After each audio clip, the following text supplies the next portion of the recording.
ব্যবসা বাণিজ্যের সংবাদ ও বিশ্লেষণ নিয়ে ডিবিসি নিউজের নিয়মিত আয়োজন ইসলামী ব্যাংক তালিকাতায় স্বাগত জানাচ্ছি আমি ইব্রাহিম পাঠান। শুরুতে জানাবো সংবাদ শিরোনাম। দেশে দৃশ্যমান হলো স্বপ্নের মেট্রো রেল। রাজধানীর উত্তরার দিয়াবাড়ি থেকে পরীক্ষামূলকভাবে ট্রেন চলল পল্লবী স্টেশন পর্যন্ত। সকালে দিয়াবাড়ির MRT-6 ডিপোতে মেট্রো রেলের পরীক্ষামূলক চলাচলের উদ্বোধন করেন সড়ক পরিবহন সেতুমন্ত্রী ওবায়দুল কাদের। এ সময় তিনি বলেন, কাজের মাধ্যমেই সমালোচনাকারীদের জবাব দেওয়া হবে। এর আগে শুক্রবার প্রথমবারের মতো উত্তরা থেকে মিরপুরের পল্লবী পর্যন্ত মেট্রো রেল চালানো হয়। এ সময় চলাচলে কোনো ধরনের সমস্যা হয়নি বলে জানায় কর্তৃপক্ষ। রাজধানীর উত্তরা থেকে মতিঝিল পর্যন্ত দেশের প্রথম মেট্রো রেল নির্মিত হচ্ছে ২১,৯৮৫ কোটি টাকায়। কাজ শেষ হলে ১৬টি স্টেশনের মাধ্যমে মেট্রো রেল ঘন্টায় ৬০,০০০ লোক বহন করতে পারবে। আশা করা হচ্ছে ২০২২ সালের ডিসেম্বর থেকে উত্তরার দিয়াবাড়ি থেকে আগারগাঁও পর্যন্ত মেট্রো রেলের প্রথম ধাপ ব্যবহার করতে পারবেন ঢাকাবাসী। পুরোপুরি চালু হলে উভয় দিকে ২৪টি ট্রেন ঘন্টায় ৬০,০০০ এবং দিনে ৫ লাখ যাত্রী যাতায়াত করতে পারবেন। উত্তরা থেকে মতিঝিল পৌঁছানো যাবে মাত্র ৩৮ মিনিটে।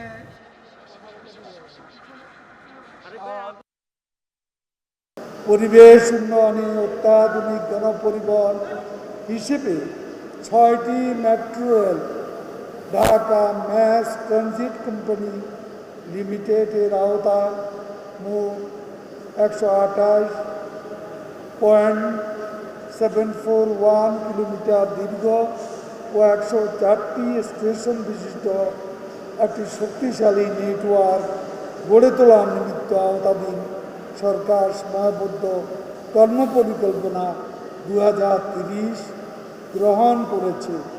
৬টি মেট্রো রেলের কাজ ২০৩০-এ সমাপ্ত হবে বলে আমরা আশা করছি। এই মুহূর্তে উত্তরা নর্থ স্টেশনে আছেন সহকর্মী আরিফুর রহমান, সরাসরি যুক্ত হচ্ছে তার সঙ্গে।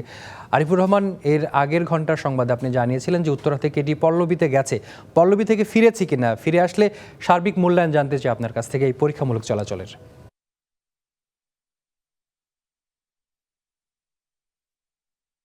এখনো সেটি ফিরে আসেনি। আমরা সবাই কিন্তু অপেক্ষা করছি যে ট্রেনটি আবারও ফিরে আসবে, আমরা আবারও দেখব। তবে এখানে যারা আছে, শুধু আমরা গণমাধ্যম কর্মী না, এর বাইরে যারা এই মেট্রো রেল যে মহাকর্মযজ্ঞের সঙ্গে যারা সংশ্লিষ্ট আছেন তারা সবাই কিন্তু উৎফুল্ল।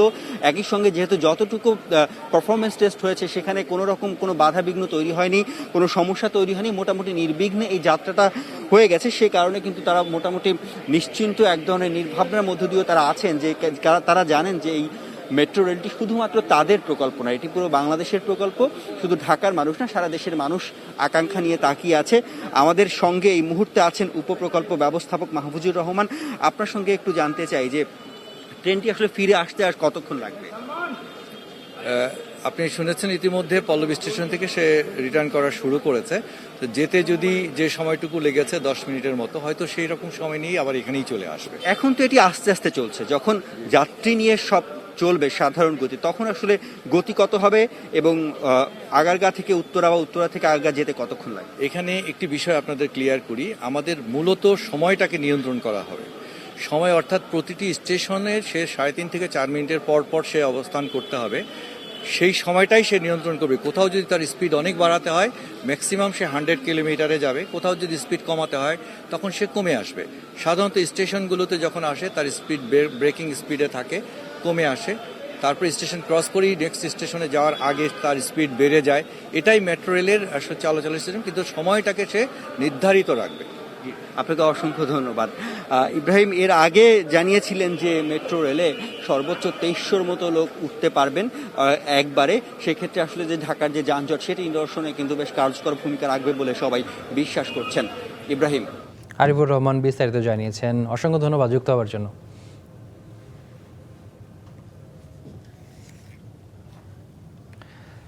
কালকের মধ্যে পুঁজিবাজার স্থিতিশীলতা তহবিলে অদাবিকৃত লভ্যাংশ পাঠানোর নির্দেশ বিএসইসির, কিন্তু বাজারে তালিকাভুক্ত 70% কোম্পানি কোনোভাবেই সেটি পারবে না বলছে তালিকাভুক্ত কোম্পানিগুলোর সংগঠন বিএপিএলসি।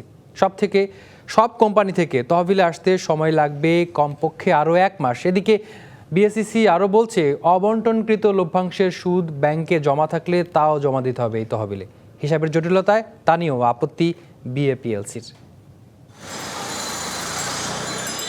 শেয়ার বাজারের বিনিয়োগকারীদের দাবি না করা লভ্যাংশ দিয়ে হচ্ছে ২১,০০০ কোটি টাকার পুঁজিবাজার স্থিতিশীলতা তহবিল। এখানে নগদ টাকা ও শেয়ার জমা দিচ্ছে ঢাকা ও চট্টগ্রাম স্টক এক্সচেঞ্জে তালিকাভুক্ত কোম্পানিগুলো। এতে নগদ আসবে প্রায় ১,০০০ কোটি টাকা, বাকিটা বোনাস লভ্যাংশ। আইসিবির অ্যাকাউন্টে জমাও হচ্ছে তহবিল, যা পরিচালনায় ১১ সদস্যের বোর্ড অনুমোদন দিয়েছে বিএসইসি। সুন্দর একটা কমিটি করে দেওয়া হয়েছে, যারা খুবই হাইলি এডুকেটেড, সমাজের সব ক্ষেত্র থেকে তারা আসছেন, অভিজ্ঞ লোক। ওনারা এটাকে চালাবেন, এই গভর্নিং বডি, আর এটা পরিচালনা করবে একজন অভিজ্ঞ সিইও, যার সাথে 2 জন এক্সপার্ট থাকবে। তবে ফান্ড ট্রান্সফার শুরু হয়ে গেছে। ৩০ আগস্টের মধ্যে সব কোম্পানিকে এই তহবিলে বিতরণ না হওয়া লভ্যাংশ জমা দিতে হবে, কিন্তু সেটি কোনোভাবেই সম্ভব নয় বলছে পুঁজিবাজারে তালিকাভুক্ত কোম্পানিগুলোর সংগঠন। 30% কোম্পানি হয়তো বা 30 আগস্টের মধ্যে কমপ্লাই করতে পারবে এটা, আর বাকিরা সব হয়তো পারবে না, কারণ রুলের 9-1 অনুযায়ী ফান্ড ট্রান্সফারের 1 মাসের মধ্যে পাবলিক নোটিশ দিতে হবে। সিকিউরিটি ইন্টারেস্টের ব্যাপারটা আমরা বলেছি ওয়েব করার জন্য। বিনিয়োগকারী পুরনো দাবি নিয়ে এলে জটিলতার আশঙ্কা ডিবি এর সাবেক সভাপতির। কালকে যদি এসে আমার ক্লায়েন্ট এসে টাকা কয়, আমি কি আপনারা বলছি আমি 3 বছর না থাকলে আপনার কোথায় আছে, আমার এটা কোথায় আমি লিখে দিচ্ছি যে 3 বছর না আইলে কিন্তু তোমার শেয়ার বাজেয়াপ্ত হয়ে যাবে এবং ডরমেন্ট অ্যাকাউন্টে চলে যাবে। তবে কমিশন আশ্বস্ত করেছে কোনো সমস্যা হবে না। 3 বছরের মধ্যে হলে সেই কোম্পানির কাছে, 3 বছরের পুরনো হলে এই উইংয়ের কাছে, তারা আপনারা যাচাই বাছাই করে দিয়ে দেবে। এটা পারপিচুয়াল, তো মানে আজীবন এই টাকা ক্লেম করতে পারবেন। কেউ বাতিলও করছে না, ফরফিটও করছে না। পুঁজিবাজার স্থিতিশীলতা তহবিলে বিতরণ না হওয়া লভ্যাংশ স্থানান্তরের প্রক্রিয়া দেখভালের জন্য ঢাকা ও চট্টগ্রাম স্টক এক্সচেঞ্জ এবং সিডিবিএলকে দায়িত্ব দিয়েছে BSEC. AG Mahmud, DBC news, Dhaka. কালকের মধ্যে পুঁজিবাজার স্থিতিশীলতা তহবিলে লভ্যাংশ জমা না দিতে পারা তালিকাভুক্ত কোম্পানিগুলোর শাস্তিও জরিমানা হতে পারে। এ বিষয়ে বক্তব্যটি একটু দেখে নিচ্ছি। এই ফান্ডের আসার সময় দেওয়া হয়েছে 30th অগস্ট দিস মান্থ, এবং অলরেডি কিন্তু আপনারা দেখেছেন যে পাবলিক লিস্টেড কোম্পানির যে অ্যাসোসিয়েশন তারা বলেছে এর মধ্যে সম্ভব না, বাট সিকিউরিটি এক্সচেঞ্জ কমিশন বলেছে যে এর মধ্যেই তাদেরকে প্রতিপালন করতে হবে।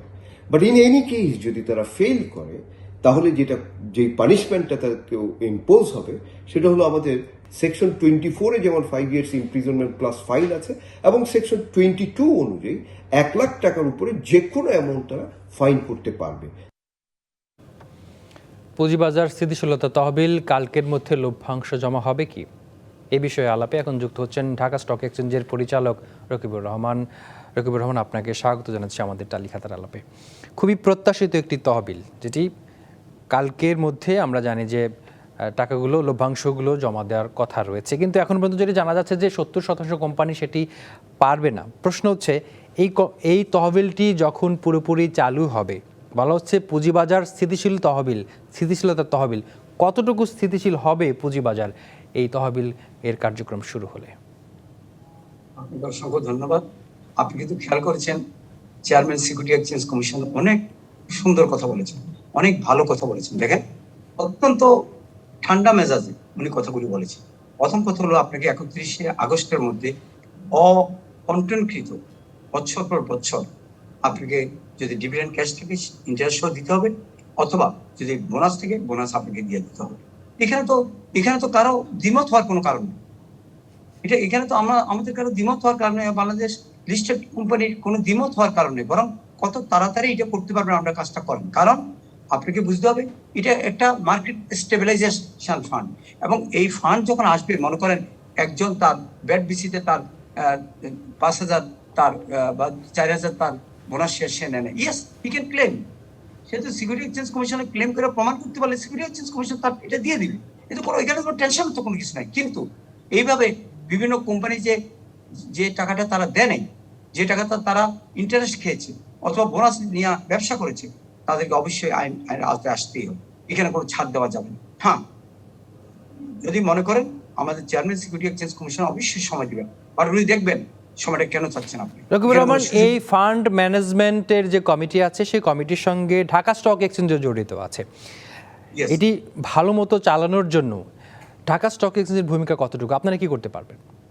আমরা তো, আপনি জানেন আমাদের এমডি কে মেম্বার করা হয়েছে, এবং আপনি জানেন এটা চেয়ারম্যান কাকে করা হয়েছে, আপনি দেখছেন কি, এবং কাদেরকে এখানে আনা হয়েছে। এরা অত্যন্ত ভালো মানুষ, এরা অত্যন্ত সৎ এবং অত্যন্ত জীবনে ওরা অনেক সফল।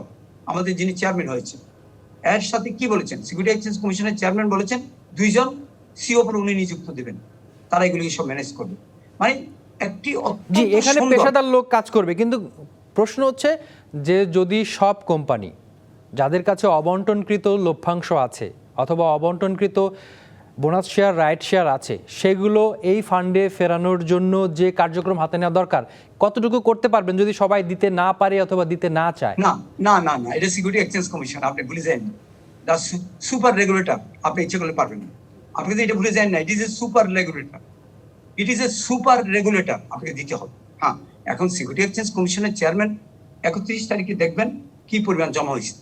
উনি যদি মনে করেন উনি কিছুটা সময় দেবেন, এটা তো ওনার ব্যাপার, কিন্তু he is a super regulator, আপনি ওই টাকা খেতে আপনার কি পারবেন মনে না। হয় তাহলে এখন যেহেতু নানান ধরনের কারণ দেখাচ্ছে তালিকাভুক্ত কোম্পানিগুলো যে পত্রিকায় বিজ্ঞাপন দেওয়ার দরকার, 30 দিন আগে নিয়ম অনুযায়ী পত্রিকায় বিজ্ঞাপন দিয়ে যারা অবন্টনকৃত লভ্যাংশের মালিক তাদেরকে এটি নেওয়ার কথা বলতে হবে, না পারলে তারা সেটি লভ্যাংশ ফান্ডে জমা দেবে। সেই জায়গায় কি সময় বাড়ানো দরকার বলে মনে করছেন? না, আমি এটা মনের উপর ছেড়ে দেবো, he is the supreme regulator, আমি এখানে কোনো কমেন্ট করতে চাই না। উনি কিভাবে এটা উসুল করবেন, কিভাবে 20,000 কোটি টাকা, জানেন এই 20,000 কোটি টাকা যদি আসে, আপনি জানেন মার্কেট স্টেবিলাইজেশন ফান্ড, এই ফান্ডটা আপনার আমাদেরকে ব্রোকারদেরকে মনে করেন 4% আমাদেরকে দেওয়া হবে, আইসিবি কে দেওয়া হবে, এবং তারা নিজেরাও ব্যবসা করতে পারবে। তাহলে এটা তো রমরমা অবস্থা। 20,000 কোটি টাকা তো যা তা কথা, 20,000 কোটি টাকা তো আপনি ইচ্ছা করলে উড়িয়ে দিতে পারেন না। আপনার কাছে ডিভিডেন্ড জমা ছিল, আপনি দিয়ে না দিবেন। আপনি বড় বড় কোম্পানি, আপনার কাছে ডিভিডেন্ড পড়ে আছে, রেকর্ড তো সিকিউরিটি এক্সচেঞ্জ কমিশনের কাছে আছে, তো আপনি দিয়ে দিচ্ছেন না কেন? আপনি কেন আটকে রাখছেন? নো, আপনাকে দিয়ে দিতে হবে, কোনো উপায় নেই।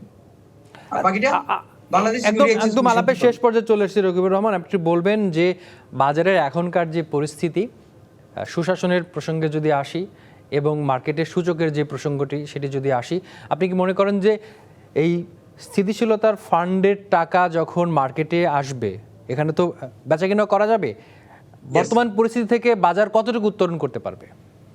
আমি তো আপনাকে বলেছি 3টা খাতে যাবে। একটা হলো উনি ব্রোকারদেরকে কিছু ফান্ডিং দেবেন কম সুদে, উনি আইসিবি কে দেবেন। আবার নিজেরা যদি মনে করেন, যেহেতু এত বড় টিম, ওনাদের এক্সপার্ট আছে ওইখানে, ওনারাও করতে পারবেন। এটা অনেক বেশি সহযোগিতা করবে, অনেক বেশি সাপোর্ট দেবে মার্কেটকে ফান্ডিং। আর দ্বিতীয় কথা আমি আপনাকে যেটা বলছি যে বাজার, আমি আগেও বলেছি, it is a trading market. আমরা যারা আছি সবাই ট্রেডিং করি, আপনারা একটু খেয়াল রাখবেন ভাই, আমরা সবাই ট্রেডিং করি, ব্যাংক ট্রেডিং করে। একটি বিষয় আছে, এই ফান্ড কিন্তু একসময় উইন্ড আপ হয়ে যাবে, কারণ যাদের টাকা এখানে জমা হবে তারা যখন এটা নিয়ে যেতে চাইবেন, আবেদন করবেন, তখন এটি দিয়ে দিতে হবে। ফলে আস্তে আস্তে ফান্ডের টাকা কমে যেতে থাকবে। তখন কিভাবে ভাববেন, তখন বাজারে আবার কোনো প্রভাব পড়বে কিনা? না না, আমি আপনাকে বলেছি it is a trading market, প্রচুর বিনিয়োগকারী ঢুকে যাচ্ছে। প্লিজ, ওইটা মার্কেটে কোনো এফেক্ট করবে না। বিনিয়োগকারী যদি তাদের টাকা চায়, অবশ্যই তাদের টাকা ফেরত দিয়ে দিবে, কিন্তু আপনি মনে করেন না যে এখানে টাকা কমে গেলে কিছু হবে না। হাজারো কোটি টাকা আরো বাইরে থেকে আসতেছে, মিউচুয়াল ফান্ড আসতেছে ফরেন। আপনি মিউচুয়াল ফান্ডে দেখেন 23টা মিউচুয়াল ফান্ড কি ডিভিডেন্ড দিয়েছে, নতুন একটা সম্ভাবনা দ্বার উদ্বোধন হয়ে গেছে। বন্ড মার্কেটকে আমরা এখন শক্তিশালী করতে হবে, বন্ড আমাদের কাজ করে না, এগুলি অনেক কিছু আছে। এসএমই আমাদেরকে স্ট্রং করতে হবে। আমি আগেও বলেছি মার্কেট কারেকশন হবে, index is the price of the share, index is nothing. যদি শেয়ারের দাম বাড়ে ইন্ডেক্স বাড়বে, যদি শেয়ারের দাম কমে ইন্ডেক্স কমে যাবে। তো একটা কথা আপনাকে বলছি, প্রচুর বিনিয়োগকারী ছোট বড় সবাই এসে গেছে। আপনি ব্যাংকও তো ট্রেড করে, ব্যাংক তো কিছু করে না, ব্যাংক তো ট্রেড করতেছে। আপনি ব্যাংক কি করছেন? বাংলাদেশ ব্যাংকের গভর্নর সাহেব কি করছেন? বাংলাদেশ ব্যাংকের আমাদের কি করছেন? মাত্র 25% of the reserve and 25% paid of capital. আশা করছি এই যে নতুন তহবিল, এই তহবিলটি মার্কেটের উন্নয়নে অনেক কাজে লাগবে। অসংখ্য ধন্যবাদ তালিকাতে। আমি অত্যন্ত আশাবাদী। আপনাকে অসংখ্য ধন্যবাদ। আসসালামু আলাইকুম। ব্যবসা বাণিজ্যের সংবাদ ও বিশ্লেষণ নিয়ে ডিবিসি নিউজের নিয়মিত আয়োজন ইসলামী ব্যাংক তালিকাতা আজ এ পর্যন্তই। সঙ্গে থাকুন।